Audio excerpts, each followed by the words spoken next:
Olá, queridos do 9º ano. E aí, tudo jóia? Espero que sim, né? Bom, na aula passada, na videoaula, passada, eu comentei com vocês as correções sobre argumentação, sobre as teses, argumentos, tá? As conjunções pois, a conjunção pois de explicação, conjunção portanto, que é de conclusão, assunto que nós havíamos estudado na gramática anteriormente, tá? E agora, nesse vídeo, nós vamos pegar a apostila de vocês lá na página 53 e nós vamos continuar o assunto. Ainda estamos falando de argumentação, continuaremos falando pelo resto da apostila agora e nós vamos trabalhar aos poucos juntos isso daí. Eu sei que vários alunos mandaram as atividades da página 52 e da página 112, se eu não me engano. Só que alguns eu não consegui entender direito. Então, essas atividades, quando nós retornarmos à escola, nós usaremos, tá? Corrigiremos ali, eu vou dar um visto, vou dar uma olhada melhor, mais caprichada, porque por foto alguns não ficaram claros para eu poder ler, tá bom? Então, agora eu peço que você abra lá para mim, página 53, nós vamos ler o texto 2. Bora lá conferir? Bora lá!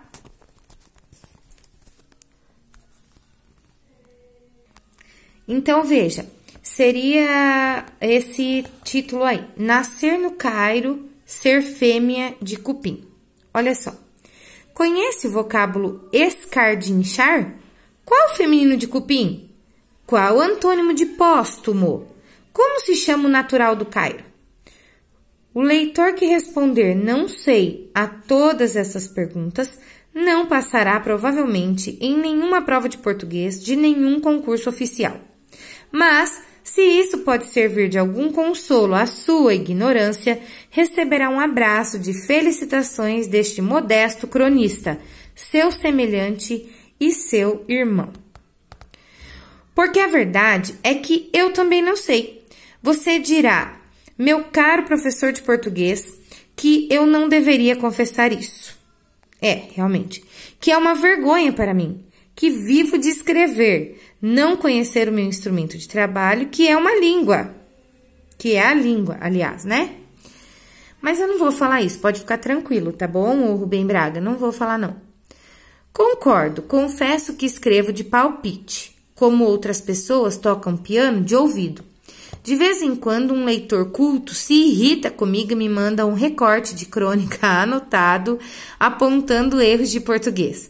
Um deles chegou a me passar um telegrama felicitando-me porque não encontrara na minha crônica daquele dia um só erro de português. Acrescentava que eu produzira uma página de bom vernáculo, exemplar. Tive vontade de responder, mera coincidência, mas não o fiz para não entristecer o homem. Espero que uma velhice tranquila, no hospital ou na cadeia, com seus longos ócios, me permita um dia estudar com toda a calma nossa língua e me penitenciar dos abusos que tenho praticado contra a sua pulcritude. Sabem qual o superlativo de pulcro? Isto eu sei por acaso, pulquérrimo. Mas não é desanimador saber uma coisa dessas? Que me aconteceria se eu dissesse a uma bela dama, a senhora é pulquérrima? Eu poderia me queixar se o seu marido me descesse a mão. Alguém já me escreveu também, que eu sou um escoteiro ao contrário. Cada dia você parece que tem de praticar a sua má ação contra a língua. Mas acho que isso é exagero. Como também é exagero saber o que quer dizer escardinchar. Já estou mais perto dos 50 que dos 40. Vivo de meu trabalho quase sempre honrado, gozo de boa saúde e estou até gordo demais, pensando em meter um regime no organismo. E nunca soube o que fosse escardinchar. Espero que nunca na minha vida tenha escardinchado ninguém. Se o fiz, mereço desculpas, pois nunca tive essa intenção. Vários problemas e algumas mulheres já me tiraram o sono, mas não o feminino de cupim. Morrerei sem saber isso. E o pior é que não quero saber. Nego-me terminantemente a saber. E, se o senhor é um desses cavalheiros que sabem qual é o feminino de cupim, tenha a bondade de não me cumprimentar. Por que exigir essas coisas dos candidatos aos nossos cargos públicos?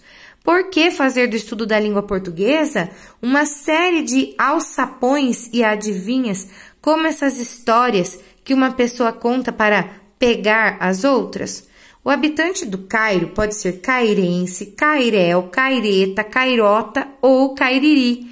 E a única utilidade de saber qual a palavra certa será para decifrar um problema de palavras cruzadas.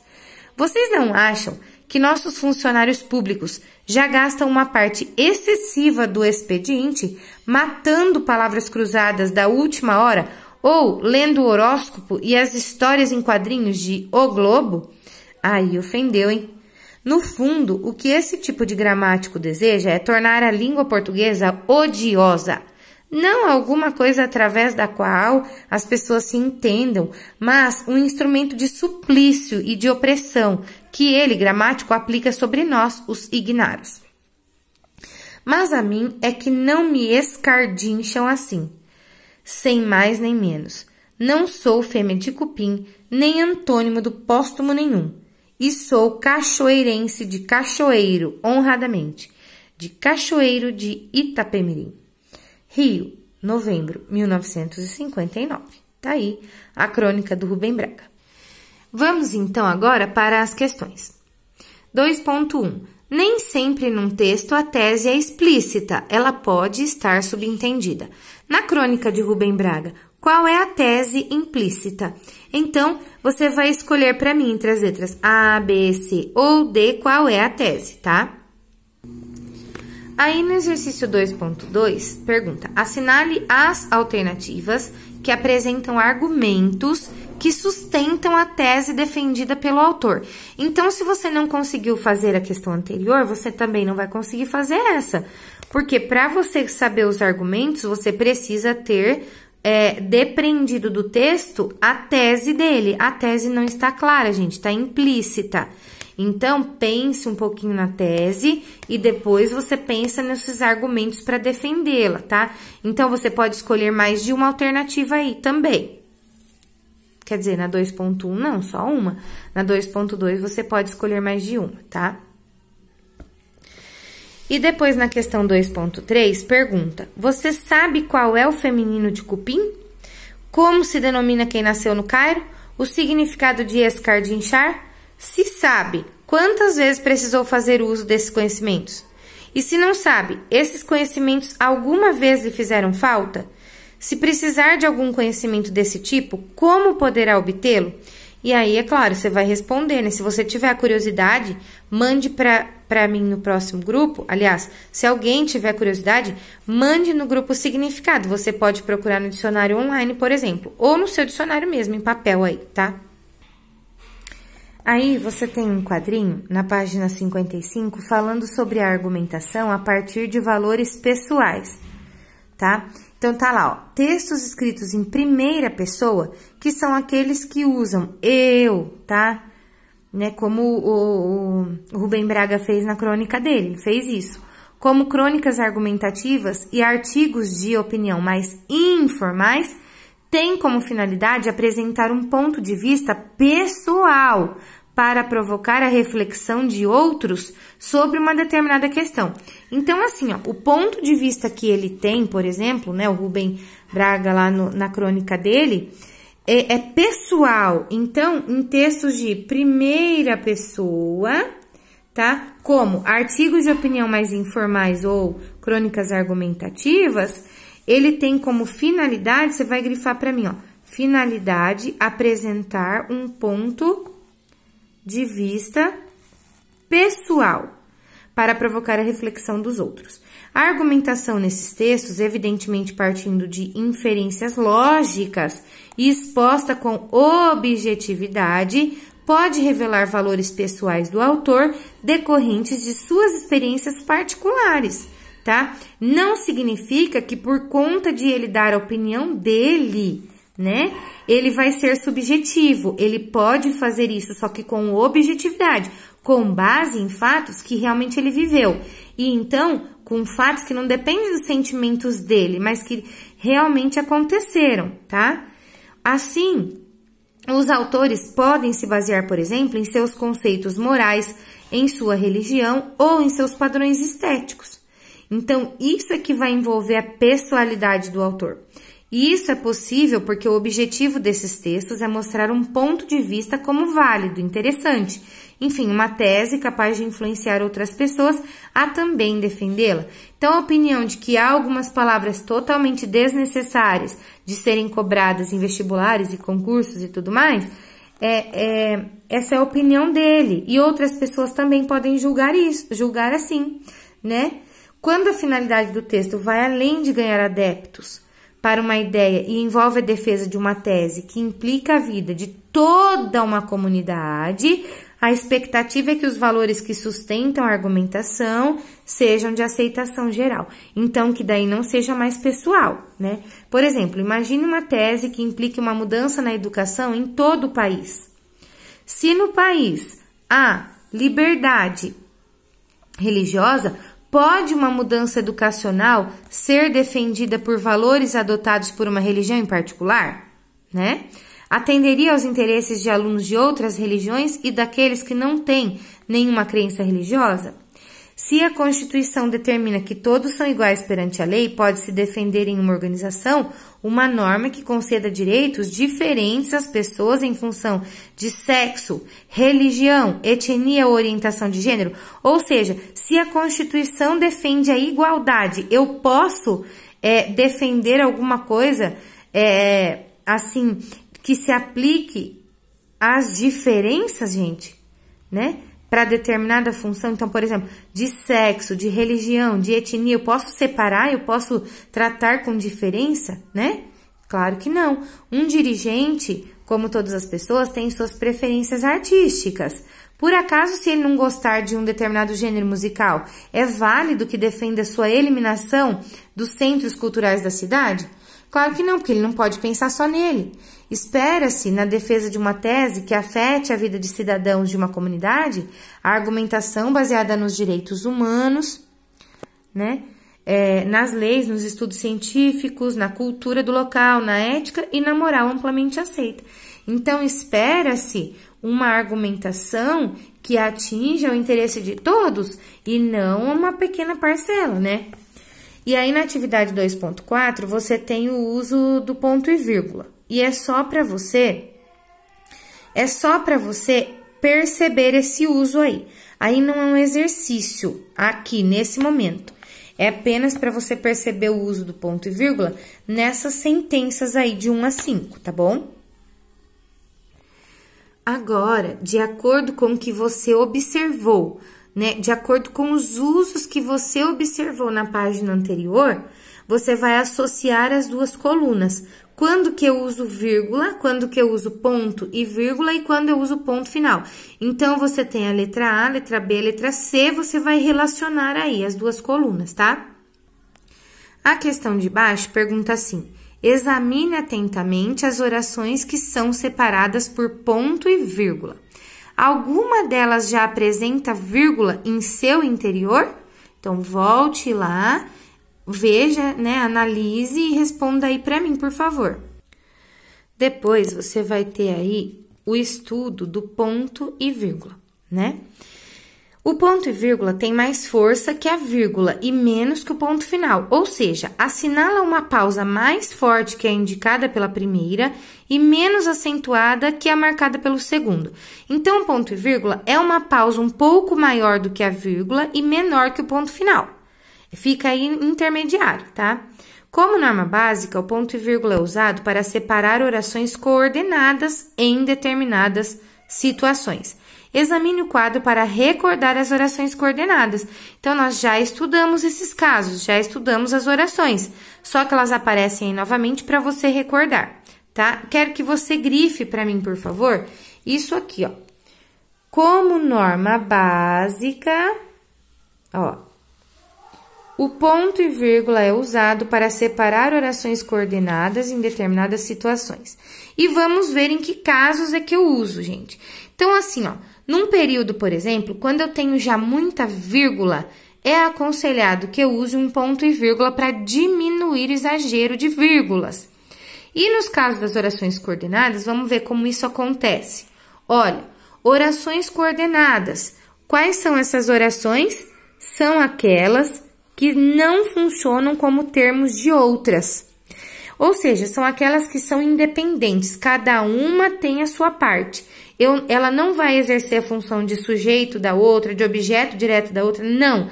Cada oração coordenada tem as suas partes, tá? Então, sintaticamente falando, elas são independentes. As coordenadas assindéticas, tá? As assindéticas não vêm introduzidas por conjunção. As coordenadas sindéticas vêm introduzidas por conjunção e estabelecem uma das relações apresentadas a seguir. Então, gente, são as 5 relações que as coordenadas podem expressar. Relação de adição, as aditivas, né? Lembrando, não sei se vocês se lembram de uma coisa, na semana que vem a gente vai ter uma aula sobre isso também, e aí eu vou explicar com mais detalhes, tá? Olha, as orações coordenadas assindéticas, lembra que a gente chamava de OCA, né? Oração coordenada assindética, OCA. Lembra que algo oco é algo vazio, né? OCA, a gente fala vazia, sem conjunção, nesse sentido, tá? Sem conjunção. Agora, as sindéticas têm conjunções. Então, as aditivas, por exemplo, elas vão ter a relação, expressar a relação de soma, de adição. As duas orações expressam pensamentos similares ou equivalentes, que podem ser somados. Exemplo, ele chorava e ria. Fazia as duas coisas ao mesmo tempo. Então, eu tenho soma aqui. Quando eu tenho essa palavrinha, essa conjunção e é o mesmo sujeito, que no caso é ele, eu não vou separar por vírgula, não posso. Só poderia separar por vírgula se fossem sujeitos diferentes. Então, daí eu poderia, tá? As conjunções estão aí, ó, todas as conjunções que podem ser aditivas, tá? De baixo, adversativas. Então, você vai grifar para mim as adversativas. Tem o sentido de quê? Relação de quê? De contradição, de adversidade, de oposição. As duas orações expressam pensamentos que se contrastam. Exemplo, ela me viu, mas não me cumprimentou. Mas, porém, todavia, contudo, no entanto, entretanto, essas que eu tenho costume de repetir trocentas vezes, né? Então, aqui, ó, para você recordar aí, ó, ela me viu, barra. Essa é uma OCA, oração coordenada assindética. E, mas não me cumprimentou, já é uma oração coordenada sindética, né? E a gente classifica como adversativa, porque indica uma contrariedade, uma oposição. Viu? Se ela viu, o mais comum, o esperado é que cumprimentasse. Porém, todavia, contudo, não cumprimentou, tá? É mal educada mesmo. Não dá nada, não. Bom, as explicativas, você também vai grifar para mim, ó. As explicativas vão dar uma justificativa, uma explicação, tá? E aí, veja, provavelmente choveu, pois o chão está molhado. Aqui eu tenho uma confirmação, né? Eu tenho uma justificativa. Ah, choveu, pois o chão está molhado, tá? Então, uma explicação para isso aqui, tá? E aí, eu vou ter o pois, o que, visto que, porque, quando enuncio um fato que ocorreu após o fato indicado na oração anterior. E o porquanto, tá? Depois, eu tenho as alternativas, que me indicam uma relação de alternância. É quando um exclui o outro. Veja o exemplo, ó. Estude ou desista do curso. Se você estudar, você não desiste do curso. Se você desistir, você não estuda. Então, um exclui o outro, perceba, tá? E aí, vem essas conjunções aqui.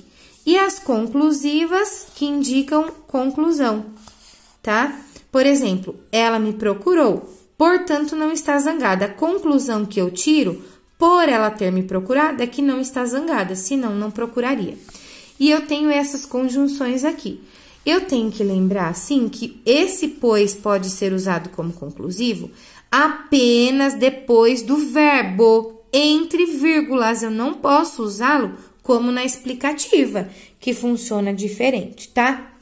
E aí, você vai ler para mim o uso do ponto e vírgula, tá bom? Nesses casos.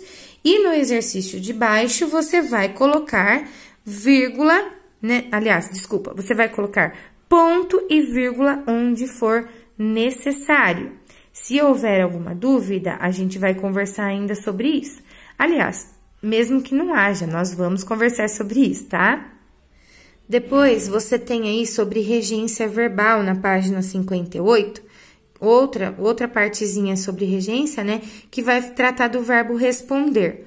O verbo responder, gente, sempre pede a preposição. Ele rege a preposição a.